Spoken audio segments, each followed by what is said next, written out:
Tonight, I intend to pass the reins on to the next generation. The second you've had enough. Have a seat. On the next episode of Dutton Ranch. Just walk away, find a quiet. What are you doing here? Having fun? Time of my life. A quiet place.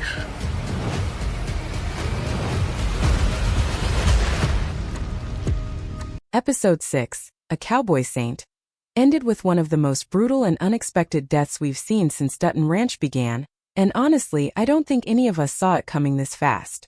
Chet, the former foreman who got demoted and fired by Rip, had been sitting on a mountain of resentment ever since he lost his position at 10 Petal. And Will, who has his own reasons to hate everyone connected to Rip and Beth, saw an opportunity in that anger. Instead of letting Chet calm down, Will pushed him further, feeding his rage until Chet was convinced that the only way to get his life back was to take it out on the man who replaced him, Joaquin. At this point, I have to say, Will's manipulation here is honestly chilling. He didn't need to lift a finger himself. He just needed someone desperate enough to do the dirty work for him, and Chet, blinded by humiliation and whiskey, walked straight into it. What happened next is something I think we're going to be talking about for a long time. Chet found Joaquin and actually managed to shoot him in the hand before anyone could react. For a few seconds it looked like this could spiral into a full-blown massacre right there on the ranch. But then Miguel stepped in, and without a single moment of hesitation, he took Chet out for good. Honestly, the way this scene played out tells us so much about where Miguel stands. He didn't think twice. He didn't ask questions. He protected Joaquin instantly, and that kind of loyalty is rare in a world where almost everyone is playing some kind of angle. I genuinely believe Miguel is becoming one of the most dangerous wildcards on this entire show, because his loyalty to the Jacksons could put him directly in the path of Beth and Rip's long-term plans. After the dust settled, we saw Rip step in to take Joaquin to Everett, and that decision turned out to be a lot smarter than it first appeared. While Joaquin was at his most vulnerable, bleeding and shaken after nearly being killed, Rip used that exact moment to find out something huge: who was responsible for dumping the body on his property. And that's when everything clicked into place. Rip and Joaquin, two men who have every reason to distrust each other, suddenly realize they're staring down the same enemy, Will. At this point, I think it's worth stepping back and really appreciating how brilliant this move is on Rip's part. He just managed to get one of the most respected and feared men at 10 Petal on his side, and in doing so, he's gained a massive advantage in whatever fight is coming for control of that ranch. On top of that, his standing with the ranch hands keeps growing stronger every episode, which only adds more weight behind him. But while things seem to be falling into place for Rip, Beth is dealing with a completely different kind of pressure.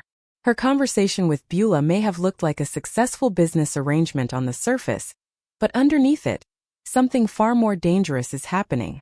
Beulah has started asking pointed questions about John Dutton, and questions about Jamie. And if you know anything about Beth, you know those are the two names that can break her composure faster than anything else. Beulah isn't asking out of curiosity. She's testing Beth, watching for cracks, and from the way she's circling these topics, it's becoming painfully clear that Beulah suspects Beth had something to do with Jamie's death. That means no matter how confident Beth and Rip feel about their plans right now, Beulah is already several steps ahead of them, quietly building her own case behind the scenes. And then there's Carter. While everyone else is locked into this dangerous game of power and survival, Carter is going through something much more personal. He's starting to feel like he has no real freedom of his own, like his entire existence revolves around being useful to Beth and Rip. And the fact that Orina still hasn't returned his feelings is only making that feeling of isolation worse. Honestly, I think this is exactly the kind of emotional vulnerability that could make Carter do something reckless in the episodes ahead, and Beulah, who notices everything, may already be planning to use that against him. With everything that just happened in Episode 6, Episode 7 is shaping up to be one of the most explosive hours this show has given us so far, and the title alone tells you everything you need to know. Den of Sin. That's not just a dramatic name for the sake of it. I think it's a direct signal that this episode is going to be built around confrontation, guilt, and people finally being forced to face the consequences of what they've done. And honestly, after everything Rip, Beth, Joaquin, Will, and Beulah have set in motion, there's a long list of people who have plenty of sin to answer for. The first and biggest confrontation I expect we'll see is between Rip and Rob Will. Now that Rip and Joaquin both know Rob Will is connected to the chaos that nearly got Joaquin killed, they're not going to sit back and wait. I think Rip's first move will be heading straight to wherever Rob Will is supposed to be laying low after everything that happened with Chet. But here's where it gets interesting. I don't think Rip is going to find him there easily.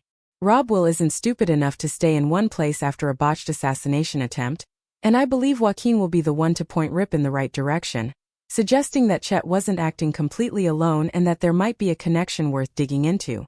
That trail, I think, leads them to a confrontation that's been building for weeks. And when that confrontation finally happens, I don't think it's going to stay calm for long. Picture this: Rip, fueled by everything he's been holding back, finally standing face to face with Rob Will, with Joaquin right there beside him. At this point, I think Rip makes it very clear that Rob Will is hanging by a thread. A direct threat. Something that leaves no room for misunderstanding. But here's the twist. I don't think Joaquin lets it go that far. As much as Joaquin wants Rob Will to pay, he also knows that if Rob Will ends up dead, Beulah will never forgive him for it. Rob Will is still her son, no matter how much chaos he causes, and Joaquin understands that protecting his own position with Beulah means keeping Rob Will alive, even if it's the last thing he wants to do. But don't think for a second that Rob Will is just going to stand there and take it. I think this is exactly the moment where he goes on the offensive instead of playing defense.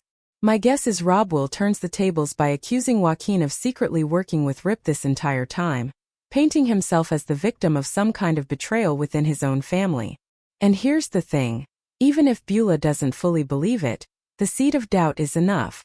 Beulah's love for her biological son runs deeper than logic, and Rob Will knows exactly how to exploit that. I think we're going to see him lean into that advantage hard, using his mother's protective instincts as a shield while quietly working against everyone trying to box him in. This puts Rip and Joaquin in a strange new position. If they want to actually win this fight, they can't just rely on threats and intimidation anymore. They need Beulah's trust.